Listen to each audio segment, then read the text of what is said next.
Iona Beach was not an island originally. It was just part of the Fraser Delta. It would have been mud flats and salt marsh and estuarine marsh.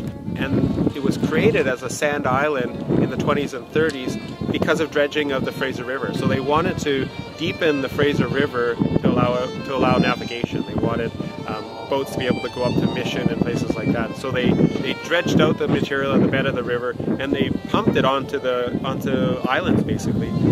Since then it's been reworked by coastal processes, the development of the sewage treatment plant and the outfall that went along with that. Now the regional park has had an effect as well in terms of the recreation use.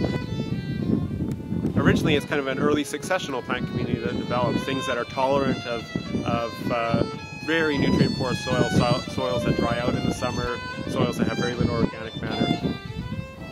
But over time, the vegetation that's colonized changes the soil as well. It starts to accumulate organic matter, more nitrogen comes in, more seeds and different plants also colonize because of these more fertile conditions.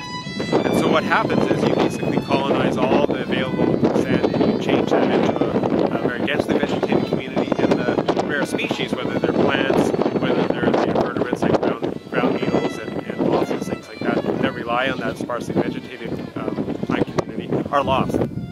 The other part of processes in coastal sand ecosystems is actual wind movement, and that's relatively rare in coastal BC. More often we're seeing sand beaches and sand spits and things like that, where it's the waterborne movement of sand is the primary force or the process that's moving these materials.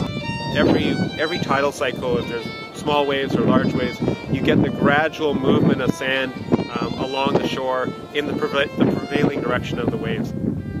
These areas are sustained by sediment over time. They need that natural movement of sediment to build the shoreline up, particularly to sustain the habitats that have these rare species. So if you cut off that sand supply, if you somehow divert sand or dredge it out or create physical structures to trap it, even things like marinas and docks and things like that have a huge effect on the movement of sediment and organic matter, the stuff that kind of builds these ecosystems. And so that material, once it's disrupted, you start to see their erosion.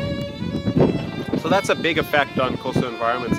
You basically lost a lot of the marshes, the protective marshes that would reduce erosion over time, reduce energy. You know, things like you've seen in Hurricane Sandy on the east coast of North America. Now they're looking at how can they restore the coastal marshes that would have reduced the flooding, or particularly reduce the energy that would erode some of the shoreline.